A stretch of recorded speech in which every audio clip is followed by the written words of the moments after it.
Ciao, oggi sono a bordo della Peugeot 308. In questo video ti mostrerò come attivare e utilizzare il cruise control.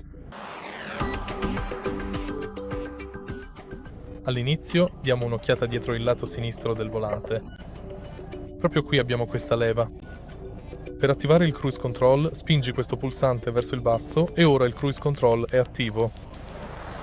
Ora devi accelerare fino alla velocità desiderata e poi lasciare il pedale dell'acceleratore. Successivamente, se vuoi mettere in pausa e riattivare il cruise control, devi semplicemente premere questo pulsante.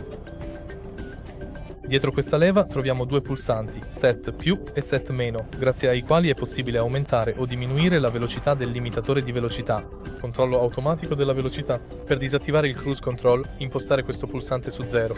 E questo è tutto. Se questo video ti è stato utile, lascia un mi piace, un commento e iscriviti.